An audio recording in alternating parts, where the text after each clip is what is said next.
화요일 새벽 기도에 오신 여러분들을 주님의 이름으로 환영하고 축복합니다. 오늘 이 시간에도 하나님의 음성을 들으실 수 있는 여러분들 되실 수 있기를 바랍니다. 우리 새벽 기도를 위해서 함께 기도하고 오늘 예배를 시작하도록 하겠습니다. 하나님 아버지 감사합니다. 오늘도 주님 앞에 나올 수 있도록 우리의 마음을 만져주시고 주님의 말씀 앞에서 우리의 마음을 가난하게 만들어 주시니 감사합니다. 우리의 마음 문을 두드리시는 예수님의 그 음성을 들으면서 우리의 마음을 이 시간 활짝 열고 주님의 말씀을 우리 마음속에 심기를 소망합니다. 우리 예수님의 많은 비유들이 가득한 이 마태복음의 말씀을 우리가 계속해서 묵상하면서 주님께서 얼마나 풍성한 것들을 우리에게 주셨는지를 다시 한번 생각해 보게 됩니다. 하나님, 특별히 주님께서 우리를 위하여 십자가를 지셨던 그 모습들을 향하여 우리가 이제 계속해서 조금씩 나아가고 있습니다. 하나님께서 우리에게 베풀어 주신 그 놀라우신 은혜들이 우리의 삶을 얼마나 놀랍게 바꾸어 가는지를 우리가 삶 속에서 경험하게 되기를 소망합니다. 하나님, 우리가 주님의 은혜를 붙잡으면서 오직 주님만 붙잡으면서 나아갈 수 있는 우리 한 사람 한 사람이 다 되게 하여 주시옵소서. 2023년도 벌써 2달이 지나가고 내일이면 3월이 오게 됩니다. 우리 토론토에는 봄이 좀 늦게 오지만 이제 3월이 지나고 나면 또 데일라이트 세이빙 타임이 시작되고 나면 우리에게 봄이 올 것을 기대하게 됩니다. 우리 교회에도 봄을 허락하여 주시고 주님 안에서 우리 따뜻한 마음으로 서로를 섬기면서 함께 나아갈 수 있는 우리 교회가 될 수 있도록 우리 교회 위에 주님께서 함께하여 주시옵소서. 감사드리며 예수님의 이름으로 기도드립니다. 아멘. 오늘 우리에게 주시는 하나님의 말씀은 마태복음 20장 17절부터 34절까지의 말씀입니다. 마태복음 20장 17절부터 34절까지의 말씀을 봉독하도록 하겠습니다. 예수께서 예루살렘으로 올라가려 하실 때에 12제자를 따로 데리시고 길에서 이르시되 보라, 우리가 예루살렘으로 올라가노니 인자가 대제사장들과 서기관들에게 넘겨짐에 그들이 죽이기로 결의하고 이방인들에게 넘겨주어 그를 조롱하며 채찍질하며 십자가에 못 박게 할 것이나 제3일에 살아나리라. 그때에 세베대의 아들의 어머니가 그 아들들을 데리고 예수께 와서 절하며 무엇을 구하니 예수께서 이르시되 무엇을 원하느냐? 이르되 나의 이 두 아들을 주의 나라에서 하나는 주의 우편에 하나는 주의 좌편에 앉게 명하소서. 예수께서 대답하여 이르시되 너희는 너희가 구하는 것을 알지 못하는도다. 내가 마시려는 잔을 너희가 마실 수 있느냐? 그들이 말하되 할 수 있나이다. 이르시되 너희가 과연 내 잔을 마시려니와 내 좌우편에 앉는 것은 내가 주는 것이 아니라 내 아버지께서 누구를 위하여 예비하셨든지 그들이 얻을 것이니라. 열제자가 듣고 그 두 형제에 대하여 분히 여기거늘 예수께서 제자들을 불러다가 이르시되 이방인의 집권자들이 그들을 임의로 주관하고 그 고관들이 그들에게 권세를 부리는 줄을 너희가 알거니와 너희 중에는 그렇지 않아야 하나니 너희 중에 누구든지 크고자 하는 자는 너희를 섬기는 자가 되고 너희 중에 누구든지 으뜸이 되고자 하는 자는 너희의 종이 되어야 하리라. 인자가 온 것은 섬김을 받으려 함이 아니라 도리어 섬기려 하고 자기 목숨을 많은 사람의 대속물로 주려 함이니라. 그들이 여리고에서 떠나갈 때에 큰 무리가 예수를 따르더라. 맹인 두 사람이 길가에 앉았다가 예수께서 지나가신다 함을 듣고 소리질러 이르되 주여 우리를 불쌍히 여기소서 다윗의 자손이여 하니 무리가 꾸짖어 잠잠하라 하되 더욱 소리질러 이르되 주여 우리를 불쌍히 여기소서 다윗의 자손이여 하는지라. 예수께서 머물러 서서 그들을 불러 이르시되 너희에게 무엇을 하여 주기를 원하느냐? 이르되 주여 우리의 눈뜨기를 원하나이다. 예수께서 불쌍히 여기사 그들의 눈을 만지시니 곧 보게 되어 그들이 예수를 따르니라. 아멘. 네, 오늘 말씀에서 우리 예수님께서는 예루살렘을 향하여 본격적으로 가실 준비를 하십니다. 오늘 말씀까지 우리가 일단 마태복음을 보고요. 내일부터는 잠시 이제 미가서를 보게 됩니다. 그리고 이제 고난주간으로 좀 더 가까워지면서 다음 주 목요일부터 다시 마태복음 말씀을 보게 될 것입니다. 자, 예루살렘에 가게 되면 본격적으로 예수님 순환이 시작되기 때문인데요. 오늘 말씀에서 그 순환에 대해서 이제 예고를 하시는 장면이 나옵니다. 이제부터 예수님께서 경험하시게 될 그 순환을 예고하십니다. 제자들이 미리 알고 있어야 되기 때문이죠. 근데 우리가 이런 예고를 이미 몇 번 봤습니다. 이 마태복음의 맥락에서 사실 이것은 마가복음의 맥락에서 나온 것이라서 공관복음서들이 누가복음까지 다 같은 맥락을 갖고 있는데요. 예수님께서 이미 16장에서 한 번, 마태복음 기준으로 17장에서 또 한 번, 그리고 다시 여기서 세 번째로 같은 말씀을 하고 계십니다. 16장에서는 베드로가 이 예고를 전혀 이해하지 못했기 때문에 예수님께 반대하다가 혼이 나는 장면이 기록되어 있었습니다. 사탄아 물러가라, 이 유명한 말씀이 바로 이 순환 예고 뒤에 베드로가 반발하니까 예수님이 하셨던 말씀이죠. 그 다음에 이제 17장에서는 제자들이 두 번째 들었기 때문인지 이 주제를 좀 진지하게 생각했던 것 같습니다. 제자들이 매우 근심하였다, 이렇게 기록이 되어 있고요. 그 다음에 이제 오늘 말씀인데요. 문제가 사실 오늘 말씀 속에 있는데요. 예수님께서 똑같은 말씀을 세 번째 말씀하셨는데 제자들의 반응이 좀 애매합니다. 근데 사실 이 애매하다라는 표현도요, 사실 제자들의 반응이 안 나오고 있는데 이게 마태의 맥락에서나 애매한 거지 원래의 그 마가복음의 맥락에서는 뭐 애매하지도 않습니다. 마가복음 보시면 제자들이 세 번 다 예수님이 무슨 말씀 하시는지 통 이해하지 못하고 그냥 놀라면서 아유 왜 이런 말씀을 하시지? 이러면서 그냥 딴소리들을 하는 걸로 그렇게 나오고 있습니다. 반면에 이제 마태는 이 마가복음의 말씀을 조금 수정해가지고 두 번째 예고 말씀을 듣고서는 근심했다라고 이렇게 기록을 하고 이 세 번째 말씀 뒤에는 제자들의 반응을 생략하고 있습니다. 자, 그럼 이제 마가 누가와 마태의 맥락이 조금 다른 건데요. 우리가 지금 계속해서 말씀드리는 것처럼 우리가 말씀을 볼 때 마태복음의 맥락을 가지고 좀 보자, 이런 말씀을 드렸었습니다. 자, 그렇다면 제자들은 이 마태복음의 맥락에서 볼 때는 예수님의 순환 예고를 진지하게 받아들이고 이해하고 있었던 것일까요? 첫 번째는 이해 못했지만 두 번째부터는 근심했고 세 번째에는 아무런 반응이 안 나오지만 아마도 이것을 좀 진지하게 고민하고 있었던 게 아닐까라는 생각이 드실 수 있는데요. 그렇지 않은 것 같습니다. 물론 마태가 제자들의 어떤 무지한 그 모습을 좀 완화시켜서 표현하고 있는데요.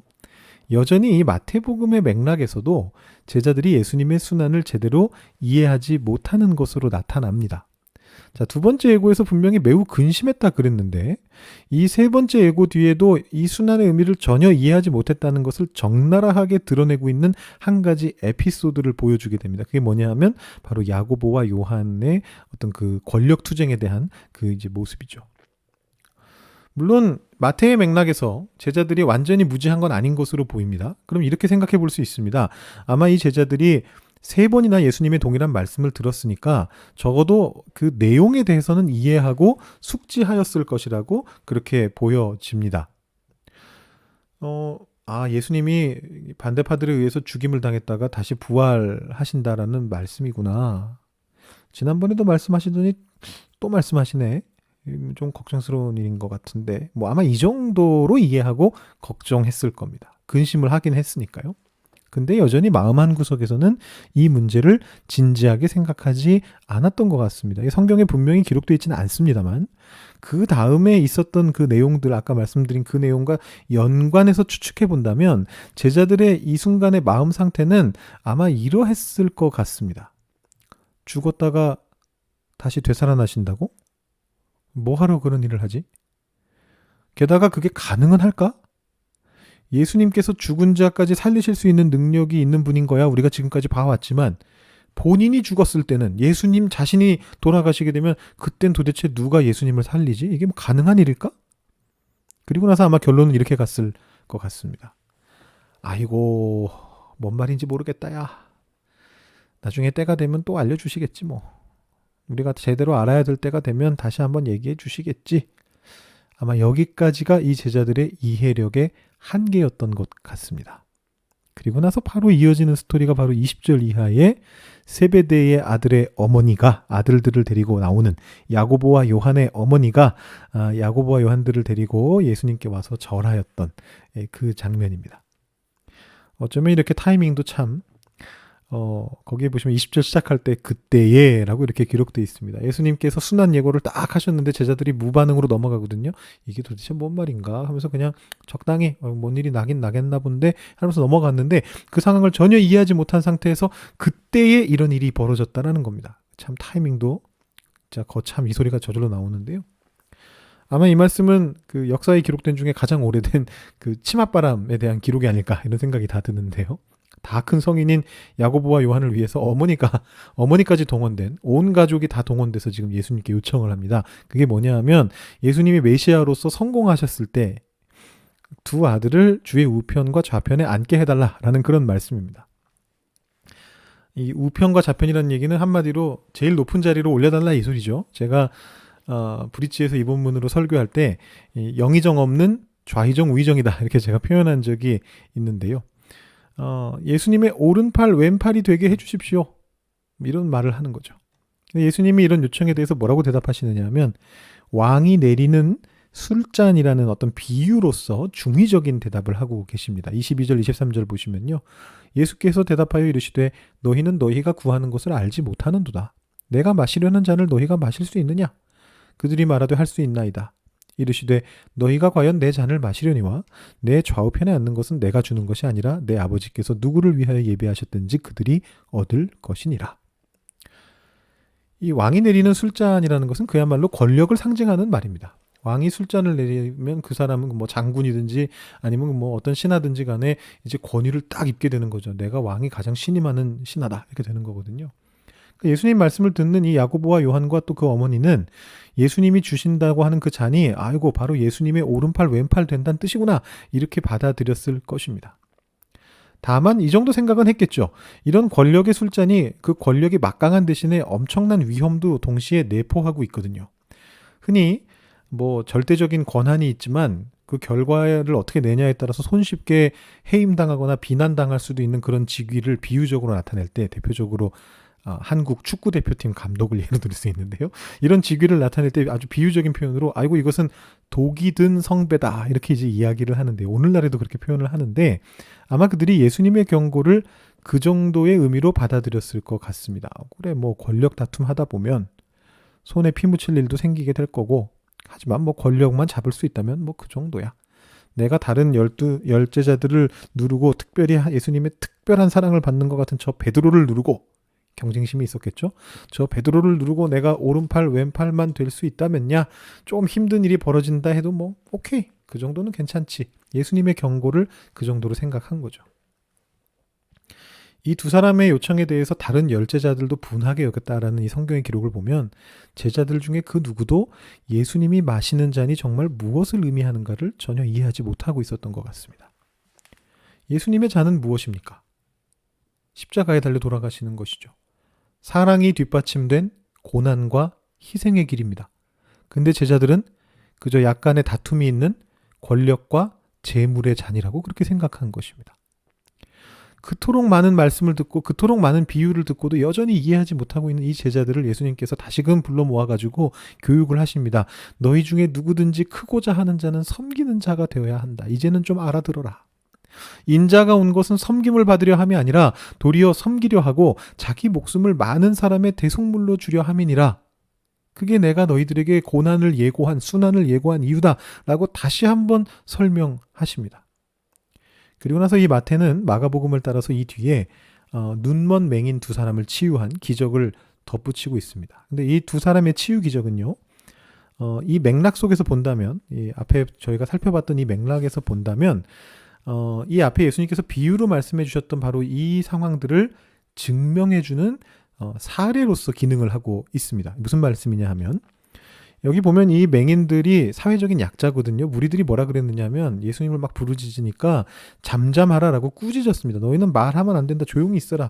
어디서 감히 너희 같은 것들이 이런 지금 상황이었는데 결국 이들이 예수님의 주의를 끌고 눈이 보이게 되고 예수님을 보죠. 보고 난 다음에 어떻게 되냐 하면 34절에 보시면 그들이 예수를 따르니라 이렇게 기록을 합니다. 무슨 뜻이냐 하면 예수님의 제자가 됐다라는 것입니다.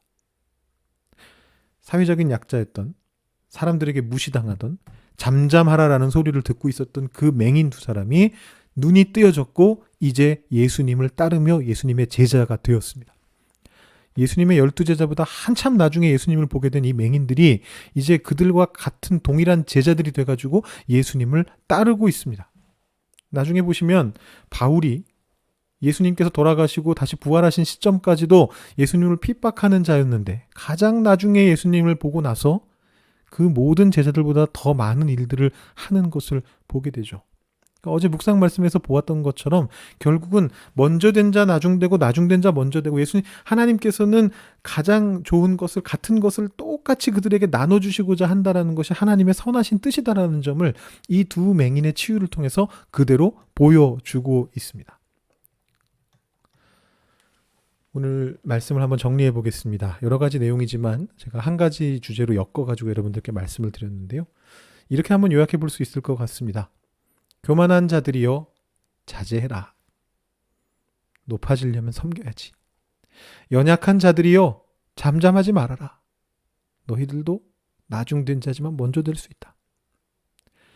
연약해 보일지라도 예수님을 따르며 섬기는 삶을 살아가는 이들이 진정한 천국의 주인이고, 진정한 예수님의 오른팔 왼팔이고, 진정으로 높은 사람이다. 이렇게 오늘 말씀이 우리에게 가르쳐주고 있는 것입니다.